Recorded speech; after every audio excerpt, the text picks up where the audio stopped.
ceasefire. Let's turn it over first to Alex Hogan live in D.C. with the latest. Hi, Carly, Todd. So there's escalation in the Strait of Hormuz, and it's casting a lot of doubt over how this next round of talks could play out. So Iran is promising its own response after a U.S. Navy-guided missile destroyer attacked and seized one of its cargo ships. It wrote, "We warn that the armed forces of the Islamic Republic of Iran will soon respond and retaliate against this armed piracy by the U.S. military." U.S. Central Command says that the cargo ship tried to evade the U.S. blockade. The destroyer repeated warnings to the cargo ship for 6 hours before blowing a hole in the ship's engine room. Vessel Tosca, Motor Vessel Tosca, vacate your engine room. Vacate your engine room. We're prepared to subject you to disabling fire.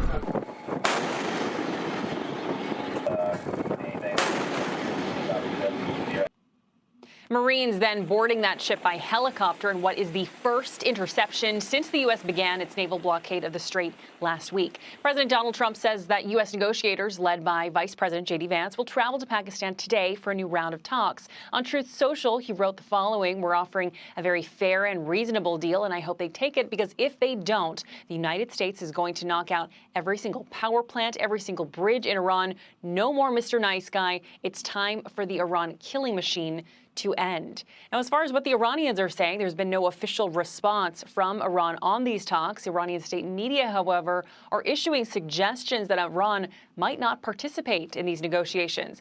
It is worth reminding our viewers that the current temporary ceasefire is set to expire in just 2 days. Carly, Todd. All right, Alex Hogan live for us in Washington. Alex, thank you. Let's bring in former U.S. Central Command Director Joe Pacino. Joe, thank you so much for joining us. As Alex just said, Iran is saying that they aren't even going to show up to this latest round of ceasefire talks. Do you think that is true or bluster coming from the Iranians? Well, it's hard to tell with Iran. You know, they lie, they obfuscate, they delay, and they're looking to delay the next round of this war. They're looking to delay the continuation of these bombings. It's hard to tell where they are exactly. I think another confounding factor here is that nobody that's part of negotiations, particularly Galibov, the parliament speaker, is in direct contact with the mullahs. And so when you think about the specific Iranian leadership, Mujtaba Khomeini, the new Ayatollah, is 2 miles underground. He's not on any comms device. People are passing him notes. So the leadership structure is hidden away, and it's hard to get notes and messages out in terms of what to do next, what to agree to next. Yeah, and we saw that play out during the first round, where we learned that nobody in the room could even agree to any of the negotiations. So very good point raised by you there. Talk to us about the U.S. boarding and seizing the Iranian ship that crossed the blockade line. Can we expect more of this? If Iran continues to push back on this, then absolutely we can expect more. It demonstrates, this action from this weekend demonstrates that this blockade is not an economic show of force. It's an actual measure of economic pressure. So we're laying on multiple different kinds of pressures here. You've got the military pressure from the first phase of the campaign, where we bombed Iran very heavily, took out their drone sites, ballistic missile sites, IRGC centers. We layer on top of that this economic pressure, where we're squeezing out their ability to transport their oil. And then hopefully, at some point, that lands us in diplomatic pressure. So all the parties come back together and we work out some kind of negotiation. But that negotiation has to make clear that Iran cannot pursue a nuclear weapon. Yeah, absolutely. And the video, Joe, of this was notable, I mean, and pretty stunning to see. Was this a dangerous mission for the United States to do, to board this ship and seize it? Sure. Well, first of all, anything you do in the Strait of Hormuz or in the Red Sea at this moment is going to be dangerous, because you don't just have the danger that's in front of you on the water.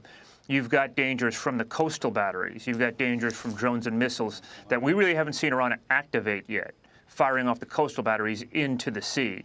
And so when you think about boarding a ship, you've got, first of all, the coastal batteries, then you've got the danger right in front of you, you've got speed, you've got weapon systems on both sides of this.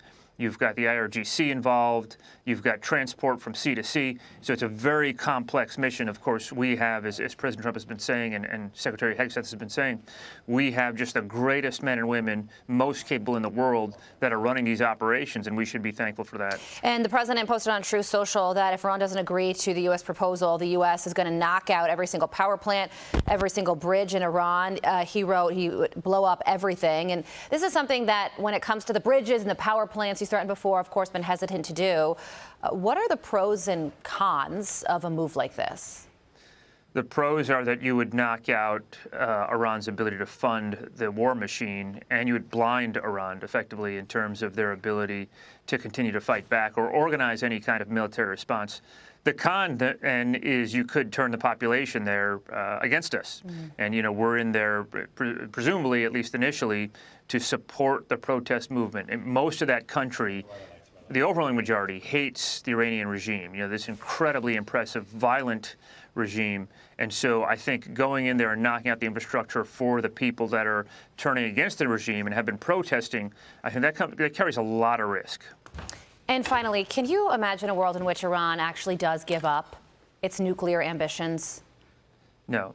I cannot not fully give up its nuclear ambitions. Iran's nuclear ambitions have always been tied to its idea of statehood, sovereignty, independence. They feel like, and they've always felt like, it's their last piece of critical deterrence against Israel. And so it's so closely aligned with their view of the world and their view of power that it'd be hard to see them fully give up their nuclear ambitions.